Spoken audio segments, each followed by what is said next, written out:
കിഴക്ക് ഭാഗത്ത് ബംഗാൾ ഉൾക്കടലും പടിഞ്ഞാറ് ഭാഗത്ത് അറബിക്കടലും വ്യാപിച്ചു കിടക്കുന്ന ഇന്ത്യയിലെ ഏക ഭൂപ്രദേശമാണ് കന്യാകുമാരി മുനമ്പ്.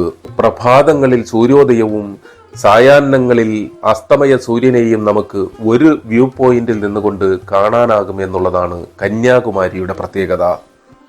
എങ്കിൽ പിന്നെ സൂര്യോദയം കണ്ടിട്ട് തന്നെ കാര്യം, നമുക്ക് നേരെ കന്യാകുമാരിക്ക് വിടാം. Tell me that I'm never gonna make it. They want me to do something that could make sense. They hate when I keep dreaming I'll be famous, but I don't give a fuck. കന്യാകുമാരിയിലെത്തിയപ്പോഴേക്കും രാത്രി ഏറെ വൈകി. ബീച്ചിന്റെ തീരങ്ങളിൽ ലോഡ്ജുകളും അപ്പാർട്ട്മെന്റുകളും നിരവധിയുണ്ട്. കുറെ നേരത്തെ പരിശ്രമത്തിന് ശേഷം കുറഞ്ഞ വാടകയ്ക്ക് ഫാമിലി റൂം ലഭിക്കുന്ന ഒരു ലോഡ്ജ് കണ്ടെത്തി. പ്രഭാതത്തിന് മുന്നേ സൂര്യോദയം കാണാൻ കടൽ തീരത്തേക്ക്.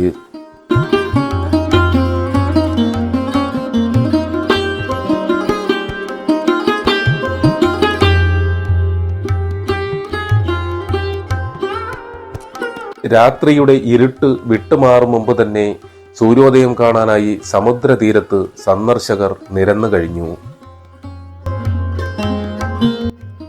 അല്പമകലെയായി സൂര്യോദയം അടുത്ത് കാണാൻ അവസരമൊരുക്കിക്കൊണ്ട് കടലിനുള്ളിൽ പാറകൾ അടുക്കി കടൽപ്പാലം പോലെ ഒരു ഭാഗം നിർമ്മിച്ചിട്ടുണ്ട്.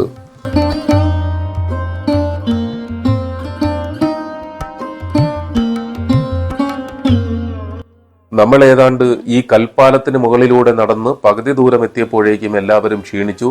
അതുകൊണ്ട് തന്നെ ഇവിടെ നിന്ന് സൂര്യോദയം ദർശിക്കാനാണ് ഉദ്ദേശിക്കുന്നത്.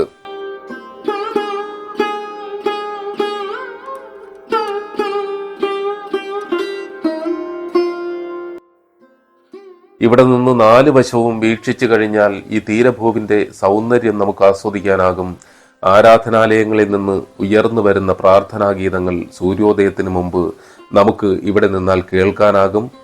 ഹിന്ദു, ക്രൈസ്തവ, മുസ്ലിം ആരാധനാലയങ്ങൾ ഈ തീരത്തുണ്ട്. നിരവധി ലോഡ്ജുകളും അപ്പാർട്ട്മെന്റുകളുമുണ്ട്.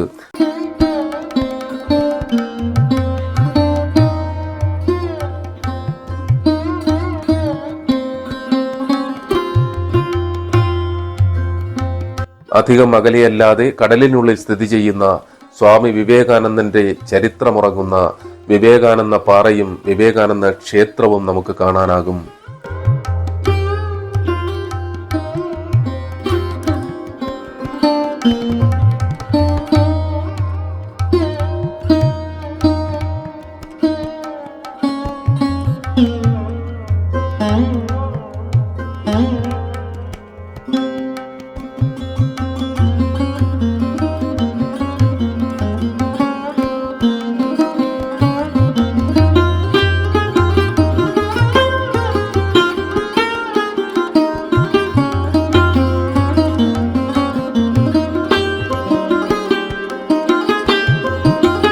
സൂര്യോദയത്തിന് സമയമായെന്ന് തോന്നുന്നു. കിഴക്കൻ ചക്രവാളത്തിൽ ചെറിയ ചുവപ്പ് കിരണങ്ങൾ നമുക്ക് ദർശിക്കാനാകും.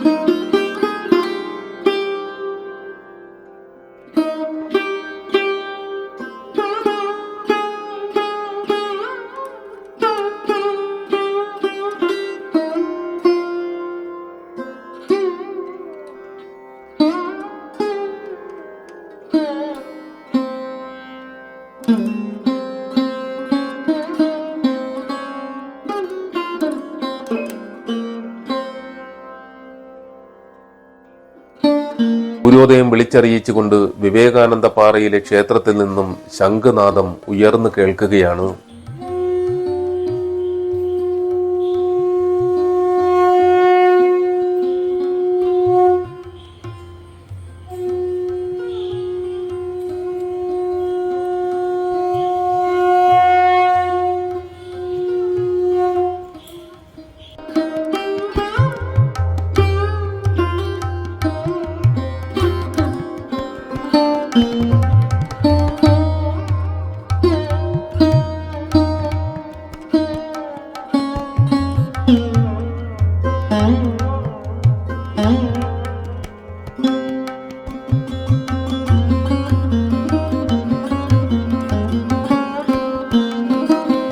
കന്യാകുമാരിയിലെ സൂര്യോദയത്തിന്റെ മനോഹര ദൃശ്യങ്ങൾ നമ്മൾ കാണുകയുണ്ടായി.